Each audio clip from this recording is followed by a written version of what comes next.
지난주 설교에 오순절 성령 강림 사건이 일어난 후에 사도들과 120명의 성도들은 각기 다른 언어들로 말하기를 시작했습니다. 그 말은 하늘의 언어가 아닌 여러 세계 나라에서 온 사람들이 각각 자기들의 모국어로 알아들을 수 있는 그런 방언이었습니다. 그 사람들은 놀랄 수밖에 없었죠. 그 이유는 예수님의 제자들은 그런 고등교육을 받지 않은 시골 촌뚝이었기 때문입니다. 그들이 이방 나라 언어들로 말한다는 것은 말이 안 되는 것이었습니다. 이에 대해서 다른 사람들은 술에 취했다라고 조롱까지 했습니다. 그런데 재미있는 사실은 제자들이 술 취했다고 비웃었다는 것은 그들 자신이 술꾼임을 의미하는 것입니다. 세상의 기준을 자기 기준으로 삼으니 이들은 영적 충만함을 보고도 성령의 임재와 그 충만함을 본 것이 아닌 술꾼의 관점에서 그들의 한계성이 드러났다는 것입니다. 오늘 베드로의 설교는 구약 성경을 인용하여 성경 강림과 예수 그리스도의 구속의 사역과 그리고 그의 부활 승천이 모두 성경 예언의 성취됨을 말씀하고 있습니다. 그 중에 처음 요엘 선지자의 예언을 인용하여서 성령의 역사에 대해서 설명을 합니다. 이번에 일어난 성령의 역사는 이미 요엘 선지자가 예언한 것으로 그 예언이 성취된 것이라고 강조한 것입니다. 요엘은 말세가 되면 성령이 하나님의 종들에게 충만히 부어주실 것이고 또 여러 가지 기사와 징조들이 나타날 것이라고 예언을 하였습니다. 베드로는 이 예언을 오순절 성령 강림절 사건으로 자신들을 통해서 성취가 되었고 따라서 자신들에게 메시아를 전할 수 있는 자들임을 나타내었습니다. 우리가 알다시피 베드로는 일찍이 자기 목숨을 부지하기 위해서 3번이나 주님을 부인한 일이 있는 명예롭지 못한 경력의 소유자였습니다. 실로 그는 성령을 받기 전까지는 지극히 나약하기 그지없는 존재였던 것이죠. 또한 그는 갈릴리 어부 출신으로서 3년간 주님으로서 가르침을 받고도 또 수제자라는 칭호를 받음에도 불구하고 복음의 진리를 제대로 깨닫지 못하는 모습을 보여주었습니다. 그러나 본문에서 볼 수 있듯이 성령을 충만히 받은 이 베드로의 모습에서 더 이상 이전에 나약하고 성격 급한 모습은 찾아볼 수가 없었던 것입니다. 그는 죽음을 두려워하지 않을 만큼 담대해졌고 사람들이 놀라고 기히 여길 만큼 탁월한 지혜를 소유하게 되었습니다. 여기서 우리는 성령으로 충만한 자의 능력 있는 모습을 베드로를 통해서 발견할 수 있게 됩니다. 그리고 이러한 사실은 우리로 자연스럽게 성령 충만을 사모하는 마음을 갖도록 인도해 주고 있습니다. 오늘 베드로의 오순절 말씀을 통해서 우리에게도 베드로와 같은 은혜를 부어주실 줄 믿습니다. 먼저 우리 17절에서 18절까지의 말씀을 함께 봉독하겠습니다. 하나님이 말씀하시기를 말세에 내가 내 영을 모든 육체에 부어주리니 너희의 자녀들은 예언할 것이요 너희의 젊은이들은 환상을 보고 너희의 늙은이들은 꿈을 꾸리라. 그때 내가 내 영을 내 남종과 여종들에게 부어주리니 그들이 예언할 것이요. 아멘. 하나님은 요엘 선지자를 통해서 말세의 모든 육체에게 하나님의 영을 부어주어서 그의 거룩한 권능을 소유한 사람들로 변화주겠다라고 말씀하셨습니다. 먼저 너희의 자녀들은 예언할 것이다 라고 말씀하고 있습니다. 여기서 자녀들은 어린 아이들을 뜻하고 있습니다. 어린 아이들은 어리석은 존재입니다. 삶의 경험도 별로 없고 지식도 보잘것없습니다.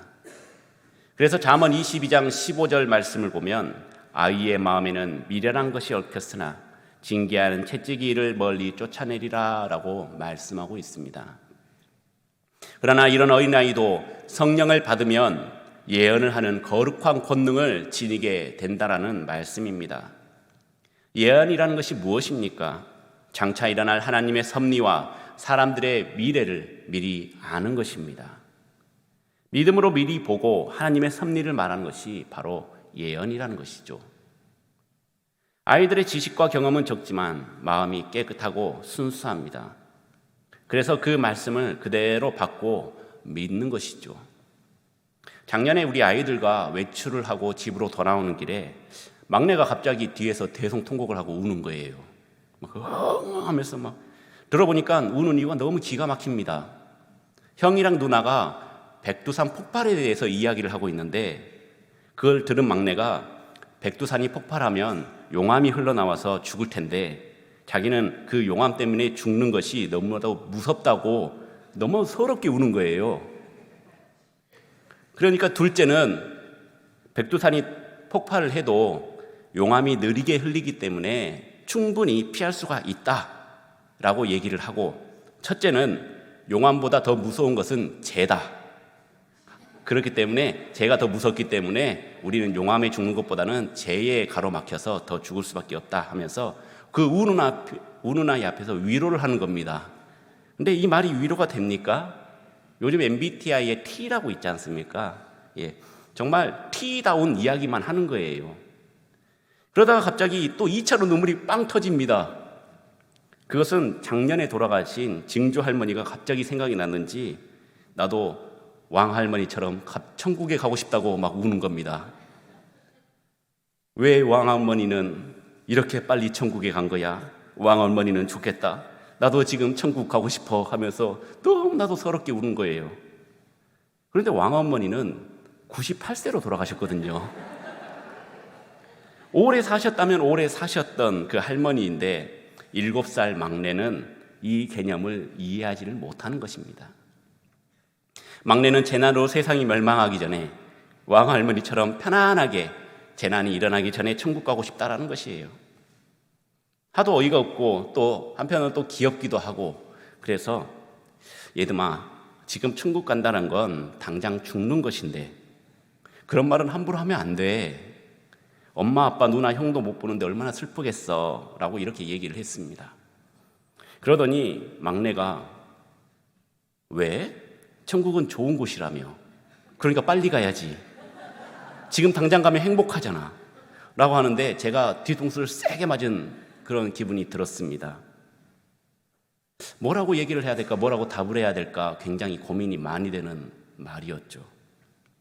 예수님 믿어야 천국 갈 수 있어요 라는 말보다 더 위대한 예언이 어디 있습니까? 예수님 믿으면 천국 갈 수 있습니다. 아이들은 이런저런 생각과 계산을 하지 않고 하나님의 말씀을 그대로 믿고 전진하는 것이죠. 비록 나이가 어릴지라도 성령 충만함을 받은 아이들은 예언을 합니다. 다음으로 우리 젊은이들은 환상을 보게 될 것이라고 말하고 있습니다. 여기서 환상이란 거룩한 비전을 말하고 있습니다. 사람들 중에 가장 비판적이고 그리고 가장 정욕적이고 또한 열정적이면서도 낙심을 잘하는 연령층이 바로 젊은이들입니다. 젊은이들은 대부분 회의론자들입니다. 의지는 넘치는데 사회가, 세상이 그들의 비전을 이루어주지 않는다고 생각을 하고 있습니다. 그래서 사회의 모습을 비판하고 사유의 회의를 느끼는 젊은이들이 허다한 것이죠. 그래서 성경 속에서 젊은 나다니엘은 나사렛에서 무슨 선한 것이 나느냐라고 비판하기도 했습니다. 여러분들의 20대의 시절은 어떠했습니까? 자신이 옳다고 생각하는 것, 그 진리에 열정을 쏟지 않았습니까? 비판적이고 철학적인 그런 회의론자들이어서 인생에 대해서 그리고 자신에 대해서 고민하고 또 고민하지 않았습니까? 예전에는 철학이 굉장히 유행처럼 번져가지고 나는 생각한다, 고로 사람이다 하면서 그렇게 하지 않았습니까? 젊은 층들은 끊임없이 탐구하고 부딪혀보는 정욕과 열정이 넘쳐나는데 세상의 화려한 지식을 쫓아가는 이들은 결국은 어떻게 됩니까? 자신의 정욕에 따라가고 자극적인 만족에 따라가고 곧잘 범죄에 빠지고 하나님을 외면하고 등 돌리지 않습니까? 전도서의 말처럼 그들은 헛되고 헛되니 다 헛된 것을 쫓아가다가 낙심할 수밖에 없는 존재들이라는 것입니다. 그러나 나의 자아를 고민과 그 힘듦을 해결하려고 말씀을 붙잡고 하나님께 매달린다면 이러한 젊은이들은 성령을 받고 거룩한 비전을 지니게 되는 것입니다. 희망을 지니게 되는 것이죠. 젊은 다윗이 골리앗을 두려워하지 않고 승리의 확신을 가지고 도전했듯이 비전과 용기를 가질 수가 있게 되는 것입니다.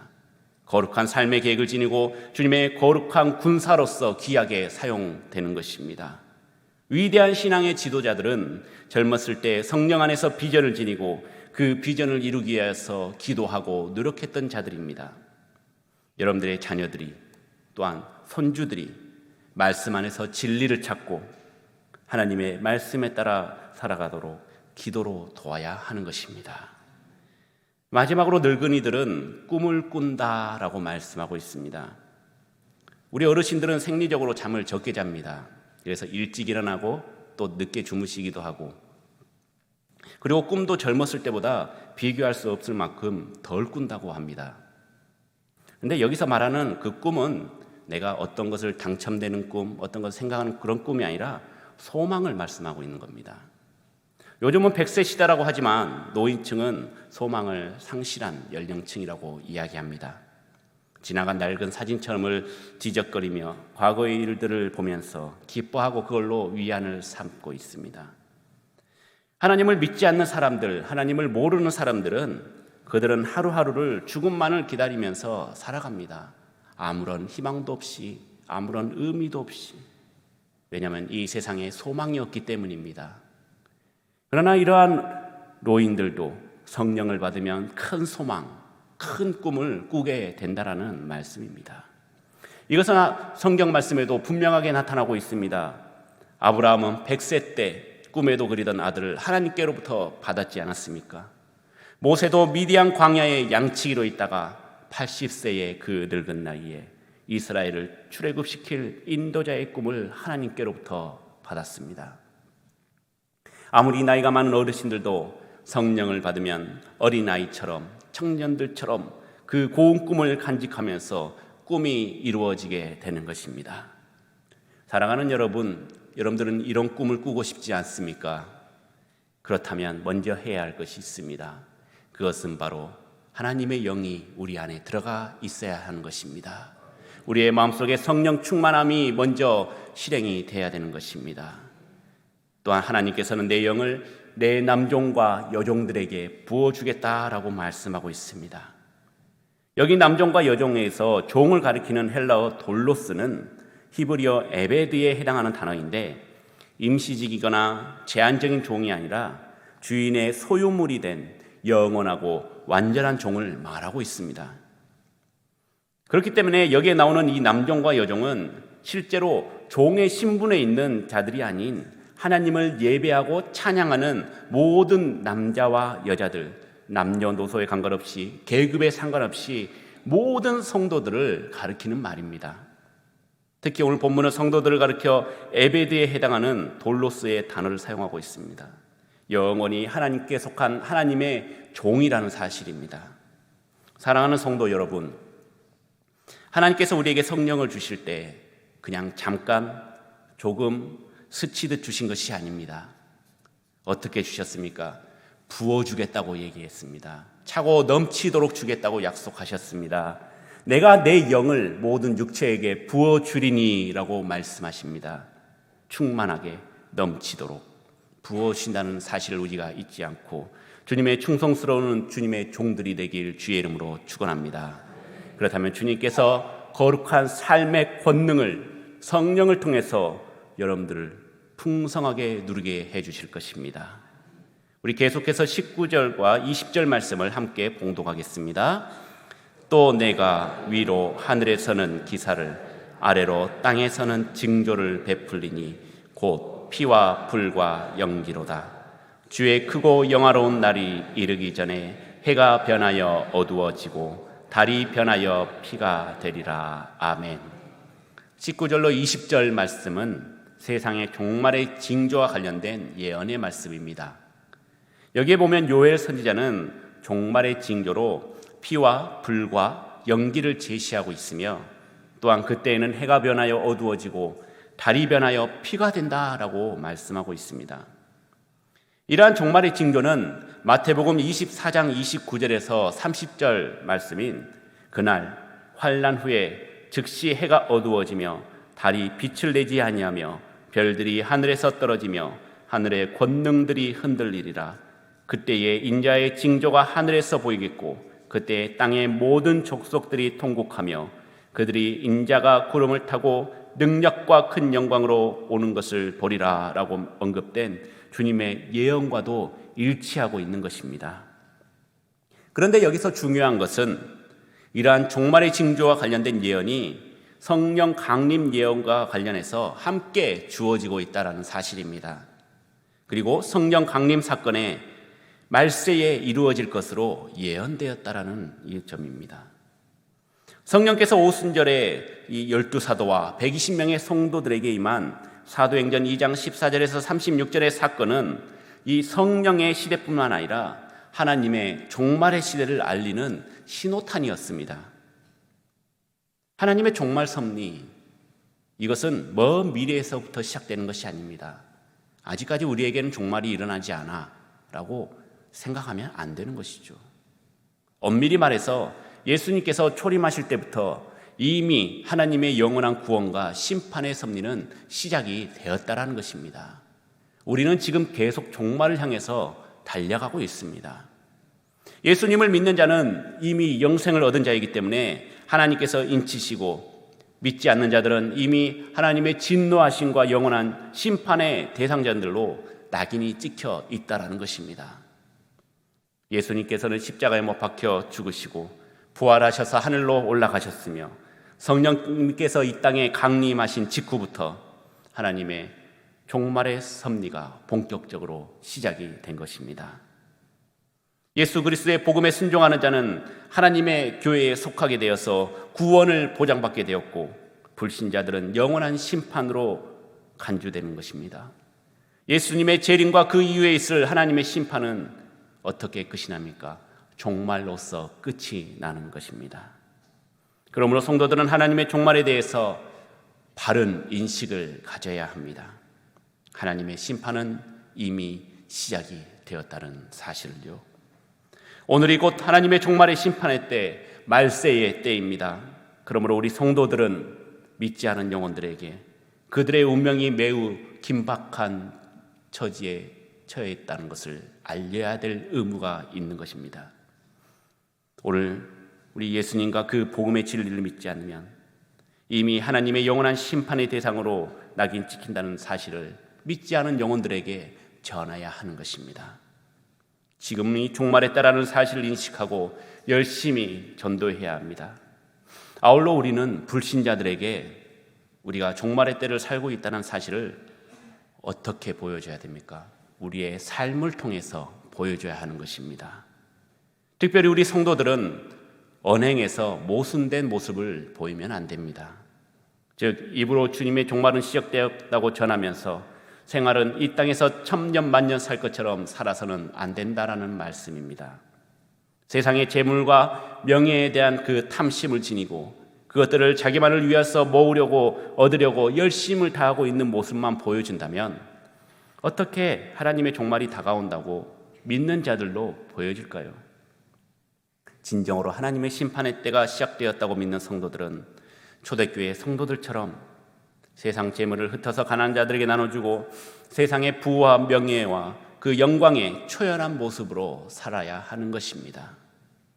그리고 지금 이 땅의 것들보다 예수 그리스도의 강림으로 얻을 천국의 유업과 생명을 더 바라는 믿음의 생활을 해야 하는 것입니다. 믿지 않은 영혼들에게 우리가 간절히 외쳤을 때 종말이 가까워지면 정말로 느끼고 있구나, 종말이 정말 가까이 다가오고 있구나 라는 그런 믿음을 심어줘야 하는 것입니다. 그렇게 우리가 믿음의 복된 소식을 전하는, 그리고 종말의 때를 대비할 수 있는 믿음의 성도님들이 되길 주님의 이름으로 축원합니다.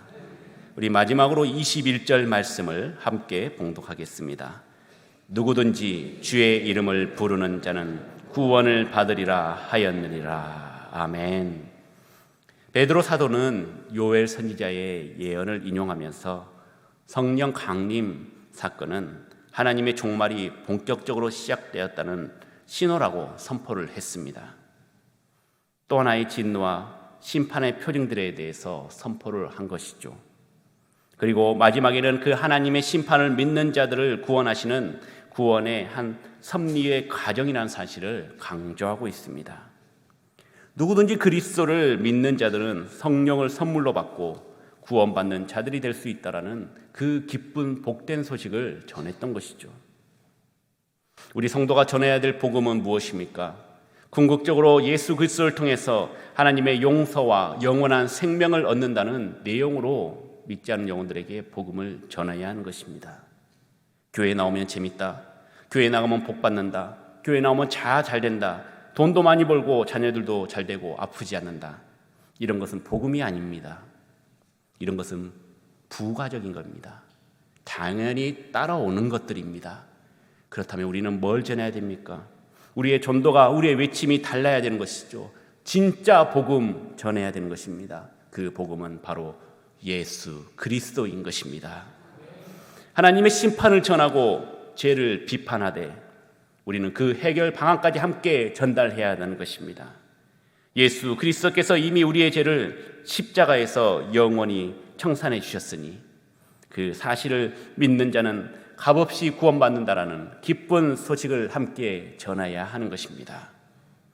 또한 성도들의 행동은 궁극적으로 복음에 합당한 은혜로서의 모습과 내용들이 되어야 합니다. 주님의 진리를 안다고 하면서도, 말씀을 우리가 잘 안다고 하면서도 늘 심판하려는 태도, 용서하지 않는 모습, 정죄와 비판만 일삼는 모습들은 주님을 배척했던 바리새인들과 별 차이가 없는 것입니다. 우리의 삶은 예수 그리스도의 그 은혜로운 구원을 손길을 나타내는 것, 예수 그리스도의 손과 발과 입이 되어야 된다는 사실입니다. 성령의 권능을 받은 베드로는 전과 비교할 수 없이 다른 사람으로 변했습니다. 하늘의 권능에 소유한 소유자가 되었고, 담대하게 주님을 전하고 해박한 성경의 지식을 지니게 되었으며 3년 동안, 공생의 기간 동안 주님께 배웠던 것들이 머릿속에 정리가 되면서 그것을 선포하기 시작되었다는 것입니다. 더 깊이 알았고 온전히 깨달음을 얻었다는 것입니다. 또한 뜨거운 사랑으로 대적자들에게 영생의 진리를 전하고 예수 그리스도를 하나님과 메시아로 높이는 증언을 하였습니다. 이제 우리는 이러한 베드로의 모습에서 주님을 3번이나 부인한 나약한 모습을 찾아볼 수가 없습니다. 우리 성도들도 베드로처럼 할 수 있습니다. 베드로처럼 될 수 있습니다. 왜냐하면 하나님께서 우리에게 성령님을 부어주셨기 때문입니다. 그 영을 우리가 받아들이기만 하면 우리는 예언하고 환상을 보고 꿈을 꾸는 자들이 되는 것입니다.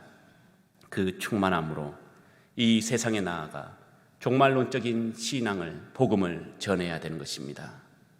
세상의 타락을, 세상의 끝을 선포해야 하는 것입니다. 그리고 그 불쌍한 영혼들을 하나님 품으로 데리고 와야 할 사명이 우리에게 있는 것입니다. 주님을 부르며 함께 구원받는 천국의 식구들이 되어야 하는 것입니다. 사랑하는 성도 여러분, 올 세상 사람들은 점점 사탄의 더러운 영에 사로잡혀가고 있습니다. 하나님의 말씀보다는 세상이 너무 좋아서, 그리고 세상을 사랑해서 여기가 너무나도 좋사오니 주님의 전으로, 그리고 예수 그리스도의 말씀을 들으려고 하지 않습니다. 이럴 때일수록 우리 성도들은 오직 성령에 붙잡혀서 예수 그리스도의 참된 증인으로서 믿음을 지키고 광야에 외치는 소리처럼 선포해야 되는 것입니다. 요엘 선지자의 그 예언처럼, 베드로의 그 말씀처럼 주님의 이름을 부르는 자는 구원을 받는다라는 이 믿음을 통해서 하나님의 영광을 온 세계 만방에 드러내는 믿음의 복된 성도님들이 되시길 주님의 이름으로 축원합니다.